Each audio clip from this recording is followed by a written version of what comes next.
할렐루야. 하나님께 예배하는 여러분들을 나사렛 예수 이름으로 환영하고 또한 축복합니다. 주의 평강과 사랑과 은혜가 함께할 줄 믿습니다. 사도신경으로 우리의 신앙을 고백함으로 하나님께 예배하겠습니다. 전능하사 천지를 만드신 하나님 아버지를 내가 믿사오며 그 외아들 우리 주 예수 그리스도를 믿사오니 이는 성령으로 잉태하사 동정녀 마리아에게 나시고 본디오 빌라도에게 고난을 받으사 십자가에 못 박혀 죽으시고 장사한 지 사흘 만에 죽은 자 가운데서 다시 살아나시며 하늘에 오르사 전능하신 하나님 우편에 앉아 계시다가 저리로서 산자와 죽은 자를 심판하러 오시리라. 성령을 믿사오며 거룩한 공회와 성도가 서로 교통하는 것과 죄를 사하여 주시는 것과 몸이 다시 사는 것과 영원히 사는 것을 믿사옵나이다. 아멘. 찬송가 187장, 비둘기같이 온유한 187장을 함께 찬송합니다.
함께 대하실 하나님 말씀은 열왕기상 19장 9절로부터 13절 말씀입니다.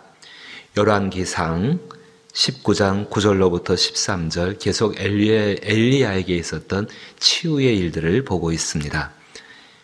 열왕기상 19장 9절로부터 13절 구약성경 549면 제가 읽습니다. 엘리야가 그곳 굴에 들어가 거기서 머물더니 여호와의 말씀이 그에게 임하여 이르시되 엘리야야 내가 어찌하여 여기 있느냐.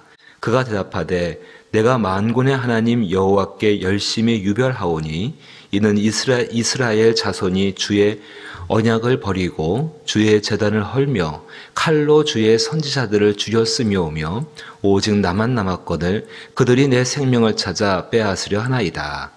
여호와께서 이르시되 너는 나가서 여호와 앞에서 산에 서라 하시더니 여호와께서 지나가시는데 여호와의 앞에 크고 강한 바람이 산을 가르고 바위를 부수나 바람 가운데에 여호와께서 계시지 아니하며 바람 위에 지진이 있으나 지진 가운데에도 여호와께서 계시지 아니하며 또 지진 후에 불이 있으나 불 가운데에도 여호와께서 계시지 아니하더니 불 후에 세미한 소리가 있는지라. 엘리야가 듣고 겉옷으로 얼굴을 가리고 나아가 굴 어귀에 섬에 소리가 그에게 임하여 이르시되 엘리야야 내가 어찌하여 여기 있느냐. 사랑 많으신 우리 아버지 하나님, 오늘 우리에게도 물으십니다. 내가 어찌하여 여기 있느냐. 장소를 의미하는 것이 아니요 지금 어떤 모습으로 있는지를 묻고 계십니다. 주님, 이 말씀을 통하여서 우리 자신들이 하나님 앞에 나아가게 하여 주옵시고 이 말씀을 묵상하는 가운데에서 변화가 있게 하여 주옵시고 이 말씀을 묵상하는 가운데에서 모든 고통의 흉악한 결박들이 풀려나가게 하여 주옵시고 깊은 상처들이 치유받게 하여 주옵시고 이제 우리 앞에 놓여진 모든 일들 가운데 하나님의 복된 길들이 열려지게 하여 주시옵소서. 놀라우신 하나님의 능력과 은혜가 예배 가운데 나온 모든 이들 가운데에 함께 하시기를 간절히 소망하오며 예수님 이름으로 기도하옵나이다. 아멘. 얼굴을 못 본 지가 벌써 26일째 되어져 가고 있습니다. 거진 한 달 가까이 이렇게 온라인으로 하나님 앞에 예배하고 있습니다. 특별히 이번 한 주간은 엘리야에게 부으셨던 하나님의 치유, 그 치유의 과정들을 살펴보고 있습니다. 이제 거의 마지막 단계까지 왔습니다. 하지만 이 마지막 단계가 우리 가운데 굉장히 소중하고 이 마지막 단계를 통하여서 하나님의 성령이 임할 수 있는 터전들이 만들어진다는 사실을 기억하시면서 이제 오늘과 또 내일과 또 주일까지 이 말씀에 대해서 함께 더 깊이 묵상하고 성령께 이 말씀의 뜻을 깨닫게 달라고 또 기도할 수 있는 저와 여러분 되기를 간절히 소망합니다. 오늘 말씀 속에서 이 말씀을 하나로 정리해 본다 한다면은 침묵을 통한 치유라라고 정리를 해볼 수가 있습니다. 침묵을 통한 치유다. 하나님은 엘리야를 아무도 알지 못하는 동굴까지 이끌어 오셨습니다. 오늘 9절 말씀 보니까 엘리야가 그곳 굴에 들어가 거기 머물더니 하나님이 이끌어 오셨습니다. 어디서 이끌어 오셨냐면은 이세벨의 그 흉폭하고 흉악한 저주 앞에서 죽음의 위협 앞에서 이끌어내셔서 하나님의 안전한 보호가 있는 여기까지 물론 오는데 40일을 걸어서 오는 과정도 있었습니다. 그 과정들을 통하여서 가장 안전한 피난처로 이 엘리야를 인도해 오셨습니다. 그리고 하나님은 오늘 본문 말씀 그대로 엘리야에게 한 가지 질문을 던지시는 것입니다. 엘리야야, 내가 어찌하여 여기 있느냐. 하나님께서는 이 엘리야에게 분명히 의도를 갖고 질문하십니다. 어떤 의도인가 하면은 엘리야가 자기 자신이 어디로부터 왔는지를 알기를 원하시는 것입니다. 어디로부터 왔는지를. 그리고 자기 자신에게 무슨 일이 일어났는지를 또한 알기를 원하시고 하나님께서 무슨 일을 하시려고 계획하셨는지를 엘리야에게 잘 이해시킬 수 있도록 하나님은 계속해서 돕고 계셨습니다. 그리고 이제 엘리야에게 이 질문을 통하여서 한 가지 바라시는 것이 있었습니다. 그것은 다른 것이 아닙니다. 하나님께서는 엘리야가 그의 마음속에 가지고 있는 마음과 생각에 있는 그 어떤 것을 하나님께 나누어 주기를 하나님은 기대하고 계셨습니다. 엘리야의 마음 안에 지금 어떤 것이 있습니다. 그 어떤 것을 오늘 질문을 통해서 자신의 말로 표현해서 하나님께 나누어 드리는 것, 하나님께 내어 드리는 것을 지금 하나님은 원하셔서 긴 과정을 통하여서 여기에 이르게 하시고 지금 이 질문을 하고 계시는 것입니다. 치유를 구하는 데 있어서 사실 치유는 우리의 능력으로 임하는 것은 아닙니다. 모든 치료의 근원은 하나님이십니다. 치유의 근원은 또한 하나님이십니다. 그 하나님이 우리에게 주시는 것이 치유라는 선물입니다. 하나님께서 우리가 하나님 앞에 치유를 구할 때에 이렇게 종종 묻습니다. 주님, 왜 이런 것입니까? 왜 이런 것입니까? 자기를 중심으로 자기의 상황들을 바라보면서 그렇게 질문할 때가 있습니다. 그것도 필요하고 또한 소중한 일입니다. 하나님께서 우리에게 질문하시도록, 그런데 더 중요한 것은 우리가 하나님께 질문하는 그것보다도 하나님께서 우리에게 질문하시도록 하나님 말씀에 귀를 기울이는 것이 훨씬 더 중요하다는 것입니다. 하나님 말씀은 성경 속에 있지요. 또 주변의 환경을 통해 들려오지요. 이렇게 설교를 통해서 또 들으실 수가 있습니다. 지금은 교회에 모이지 못하지만 교회 가운데 모여서 성도의 교제 가운데서도 하나님의 음성들을 얼마든지 들을 수가 있습니다. 우리 마음의 자세가 중요합니다. 내가 하나님께 질문 드리는 것보다도 하나님의 질문을 말씀을 통해서 하나님 음성을 듣기를 원한다는 그것이 우리 가운데 굉장히 중요하다는 것입니다. 치유라는 것, 우리의 마음을 하나님께 쏟아붓는 과정을 통해서 일어난다는 것 맞습니다. 그런데 훨씬 더 강력한 것은 하나님의 음성에 귀를 기울임으로써 그 치유의 능력이 내게 임하고 그 능력 속에서 그 능력이 우리 가운데 마치 누룩처럼 작용하여서 우리 모두를 점령케 하는 것이 훨씬 더, 그렇게 내어드리는 것이 훨씬 더 중요하다는 것입니다. 엘리야의 잠깐 일을 한번 생각해 볼까요? 로뎀나무 밑에 누웠습니다. 그리고 천사가 가져다 주는 것을 먹고 마셨습니다. 받아들이는 것이죠. 40일을 걸어오면서 하나님이 그의 생명을 위해서 주시는 것이 있었습니다. 그 음식물을 의지하여 계속 하나님이 주시는 것을 자기 마음대로 요구할 수 있겠습니까? 못합니다. 자기가 먹고 싶은 거 말하는 것이 아니라 하나님이 주시는 것을 받아들이는 훈련을 이 엘리야는 계속해서 40일 동안에 받아왔던 사람입니다. 사랑하는 우리 귀한 성도 여러분, 하나님의 음성에 귀를 기울이고자 한다면은 하나님은 우리에게 말씀하시고 또 하나님이 하시는 질문을 우리의 마음속에서 들을 수가 있습니다. 그 하나님의 질문 자체가 치유의 능력을 충만하게 가지고 있습니다. 예수님께서 이 베드로를 만나셨습니다. 베드로가 예수님을 닭이 3번 울기 전에 예수님을 부인했지요.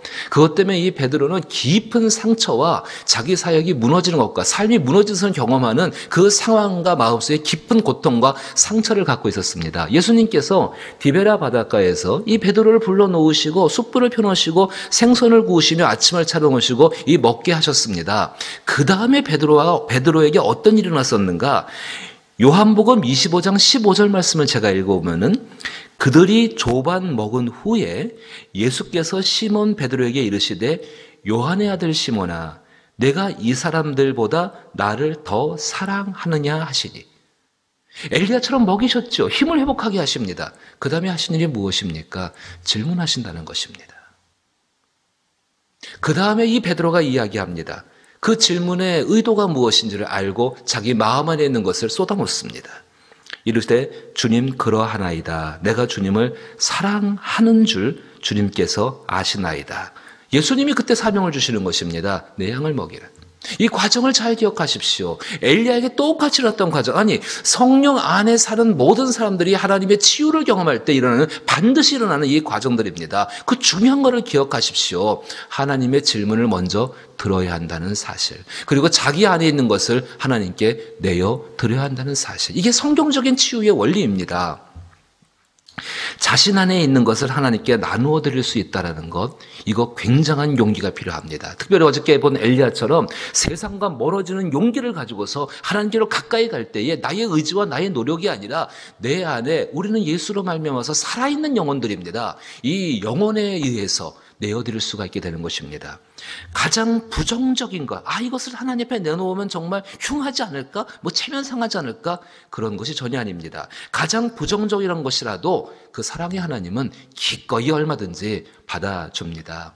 마치 어린아이가 변을 보게 되면은 엄마가 기꺼이, 아주 갓난아이요, 기꺼이 치우는 것처럼, 그것이 오히려 어머니의 즐거움인 것처럼, 엘리야는 지금 대답을 하는데 어떻게 대답하는가? 여전히 자기 안에 있는 자기 연민과 불평을 가지고서 대답합니다. 차라리 말입니다. 자기 안에는 감정, 불평과 불만이 있는 감정을 확 쏟아내면 좋은데 엘리야는 그것을 포장하고 있는 어떤 것으로, 그것이 엘리야의 대답입니다. 제가 성경을 다시 읽어보면은, 자, 하나님이 내가 어찌하여 여기 있느냐라고 9절에서 물으셨습니다. 그러자 10절에 엘리야가 이렇게 대답합니다. 그가 대답하되 내가 만군의 하나님 여호와께 열심히 유별하오니, 나는 참 하나님께 열심으로 힘을 다해 사는 사람이고 열심을 다해 사니까 하나님 옆에 의롭다는 것이지요. 이는 왜 그렇게 했는가? 이스라엘 자손이 주의 언약을 버리고 주의 제단을 헐며 칼로 주의 선지자들을 죽였으며며 오직 나만 남았거늘, 이렇게 이야기합니다. 왜 열심을 냈는가? 하나님을 사랑해서 열심을 냈으면 참 좋았을 텐데요.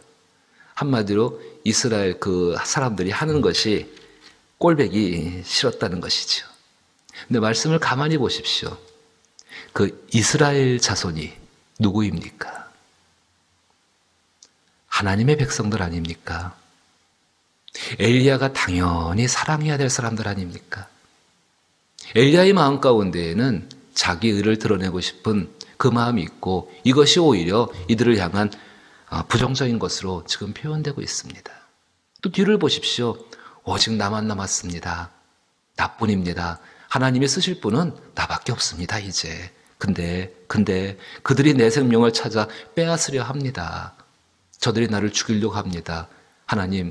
하나님께서 나를 보호하신 건 당연한 것 아니겠습니까? 어떻게 상황적으로 본다면 가장 실제적인 대답 같습니다. 근데 중요한 것은요, 이 대답을 들으시는 하나님께서 엘리야 안에 변화된 어떤 것을 아무것도 얻지도 못하고 발견하지도 못하고 계신다는 사실이죠. 그 하나님이 중요하지 않습니까? 그러나 우리 하나님은 포기하지 않으십니다. 하나님은 정말로 변하지 않는 동일한 사랑으로, 끊을 수 없는 사랑으로 이렇게 대답한 엘리야지만은 이 대답이 바뀔 수 있도록 하나님은 다시금 일하십니다. 이제 우리는 이 과정이 우리의 삶 가운데 적용되어져야 합니다. 하나님은 동굴 안에서 이제 엘리야에게 이야기하십니다. 11절 보니까 여호와께서 이르시되, 여전히 동굴 안에 있습니다. 하나님은 동굴 안에서 엘리야에게 어떻게 이야기하시는가? 동굴 안입니다. 예를 들어가지고 말입니다. 동굴 안에서 큰 소리로 외쳐보십시오. 사람이 못 듣습니다. 정신이 없지요. 동굴 안에서는 낮고 작고 속삭이는 것, 정말 상대방이 듣기 좋은 소리, 딱 귀에 들어갈 수 있는 그 소리를 해야지만이 울림 가운데서도 그 의미를 깨달을 수가 있습니다.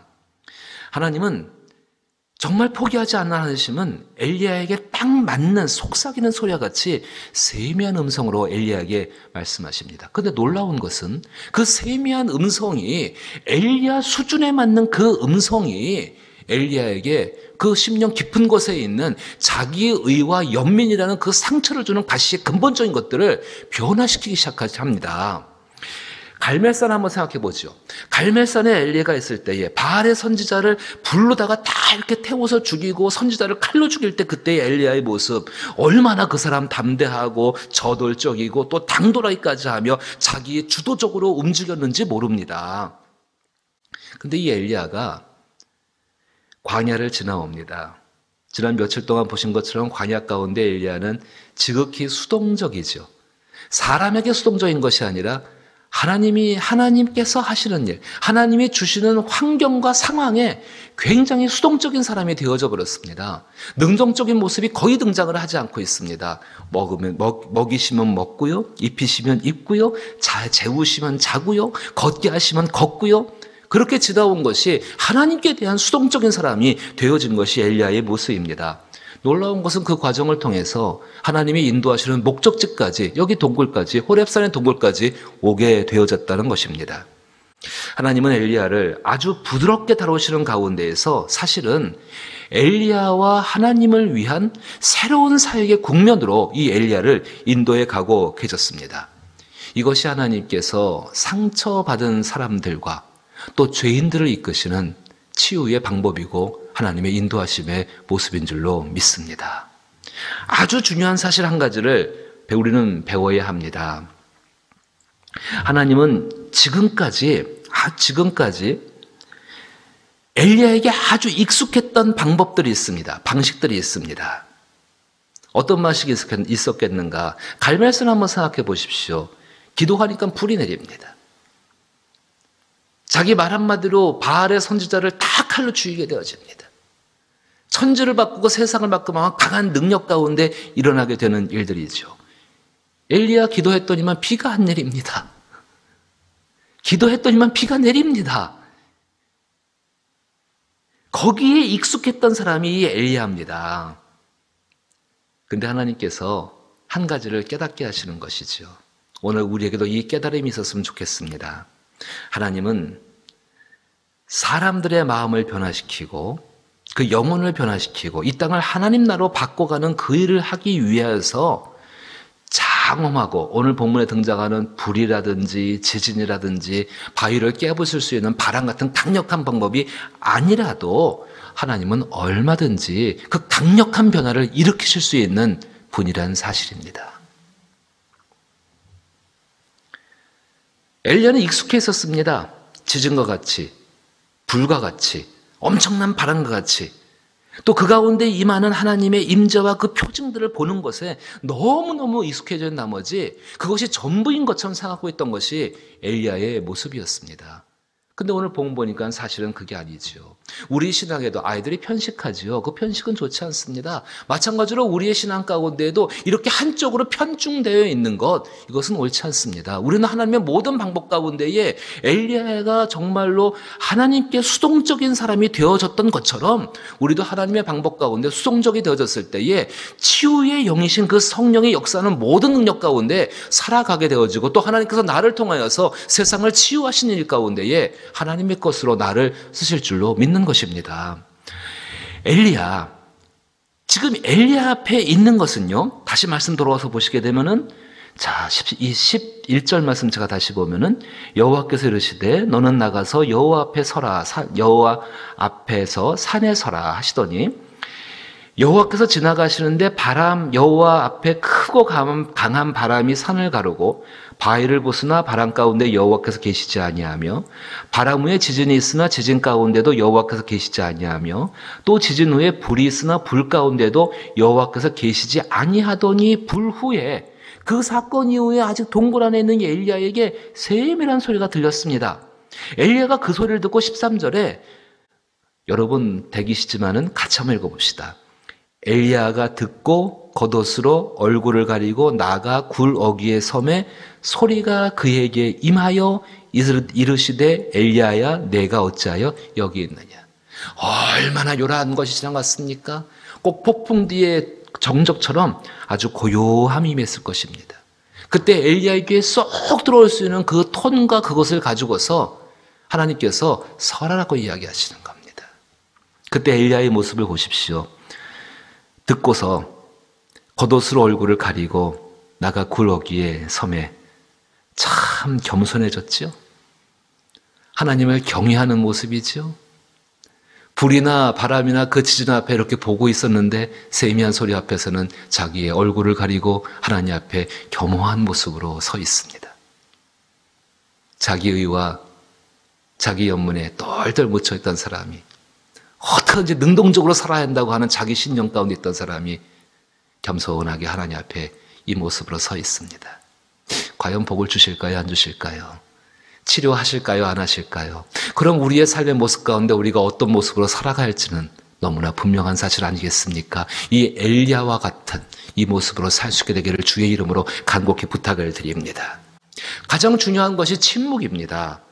지금 이 시대 가운데에서 교회와 그리스도인들은 침묵의 능력을 다시 배우고 다시 찾을 필요가 있다는 것입니다. 성경적인 침묵이라는 것은 단지 말을 하지 않거나 소음이 없거나 아니면 그저 다음 말을 하기 위해서 생각하고 있는 것처럼 입을 다물고 있는 그 상태가 침묵이 아니라는 것입니다. 하나님이 원하시는 침묵은 마음의 침묵입니다. 마음이 얼마나 시끄러운 소리가 많이 일어납니까, 여러분? 코로나19 사태로 인하여서 개인적인 삶의 일들로 인하여서 그것이 뭐 의로운 일이든 간에 불의한 일이든 간에 아니면 어떤 상황 가운데 놓여졌든 간에 참 마음속에서 너무나도 많은 소리들이 나오고 있지 않습니까? 하나님께서는 오늘 우리에게 날마다 일정한 시간을 내어서 여러분처럼 예배하는 분들일 것입니다. 그리고 모든 사람에게 원하시는 것입니다. 걱정과 염려를 내려놓고 하나님이 계시니까는요, 죄를 돌이키고 예수의 고치심이 계시니까는요, 그의 용서심이 계시니까는요, 마음속에 시끄러운 방해물들을 제거하고 성령이 우리 가운데 그렇게 일하기를 원하시니까는요, 하나님께서 우리에게 하시는 모든 말씀에 귀를 기울일 수 있도록 우리를 지금도 부르고 계신다는 것입니다. 사랑하는 성도 여러분, 엘리야가 그랬듯이 하나님 말씀 앞에 과거에 자신이 가지고 있던 것들을 내려놓으시기를 부탁을 드립니다. 그리하면은 그것으로 말미암아 경외하는 마음과 태도로서 하나님 앞에 무릎 꿇고 그 무릎 꿇음으로 말미암아 하나님의 임재를 경험하는 엘리야에게 임했던 이 고요한 침묵들, 그 침묵이 있게 되어지고 나도 그 침묵 가운데에서 겸허히 하나님을 바라볼 수 있게 될 수 있다는 사실입니다. 그 침묵이 엘리야를 변화시킵니다. 오늘 우리에게도 그 침묵이 있게 되기를 원합니다. 세상으로 인해서 침묵한다는 건 참 억울하고 슬픈 일이지요. 근데 하나님의 임재로 인하여서 그 하나님의 임재 때문에 침묵한다는 것은 복 중에 복입니다. 잠언 13장 3절 말씀에 이렇게 이야기합니다. 입을 지키는 자는 그 생명을 보존하나 입술을 크게 벌리는 자에게는 멸망이 오느니라. 지금 우리는 세상으로 인해서 침묵하는 것이 아니요, 하나님의 임재 때문에 또 하나님의 임재를 기다리기에 침묵할 수 있는, 하나님의 치유를 경험할 수 있는 복된 분들 될 수 있기를 나사렛 예수 이름으로 축복합니다. 모든 고난 가운데 침묵하셨던 주님, 오직 모든 일들을 하나님께 맡기며 오직 하나님 앞에 서기 위해서 침묵하셨던 예수님, 저희도 그 예수님의 모습을 따라 하나님의 임재 때문에 하나님의 임재를 기다리기 위해서 그곳을 하여서 침묵할 수 있는 엘리야와 같은 사람이 되기를 주여 소망합니다. 하나님의 것들을 정말로 받아들일 수 있는 마음들을 더하여 주옵시고 그것으로 일하는 모든 일 가운데에 하나님의 선하심과 하나님의 복주심이 함께 하심을 믿을 수 있는 저희들 되기를 원하오니 믿음의 주여 온전케 하시는 예수께서 우리와 함께 하사 그 일을 행하여 주시옵소서. 사나 죽으나 주의 것입니다. 어디로 인도하신 간에 주의 것입니다. 그 선한 인도하심을 믿으면서 오직 하나님의 선한 은혜 가운데 우리 자신들이 침묵의 능력들을 경험할 수 있는 복된 분들 되게 하여 주옵소서. 아버지 하나님이여, 코로나19로 인해서 이 나라와 이 민족과 사랑하는 성도들의 삶의 형편을 주께서 알고 계시나이다. 임재하여 주시어서 10년 가운데 마음 가운데는 시끄럽고 요란한 소리들을 다 제하여 버리시며 오직 사랑한다 말씀하시는 그 음성으로 살아갈 수 있도록 축복하시고 이끌어 주시옵소서. 우리 하나님께서 그리스도 예수 안에서 모든 것들을 그 영광 가운데 풍성히 채우시겠다라고 약속하셨사오매 능히 구할 수 있는 우리의 삶이 되게 하여 주옵소서. 이제는 우리 주 예수 그리스도의 크신 은혜와 하나님 아버지의 놀라우신 사랑과 성령님의 교통하심에 역사하시는 충만한 은총과 위로가 모든 고난 가운데 침묵하셨던 그 예수님처럼 하나님의 임재로 인한 침묵을 기다리며 하나님의 선한 손길에 도움을 바라는 모든 사랑하는 성도들 심령과 이들의 육체와 이들의 삶의 모든 형편터와 계획하고 소망하고 기도하는 일들 위에와 그리고 교회와 이 나라 위에 이제로부터 영원토록 함께 계실지어다. 아멘. 구역자님들께서 보내시는 기도의 제목을 꼭 읽어보시고 함께 기도해 주시게 되기를 원합니다. 기도가 이루어지는 날 우리는 주님 앞에 기쁨의 얼굴로 함께 뵐 줄로 믿습니다. 함께 기도합니다.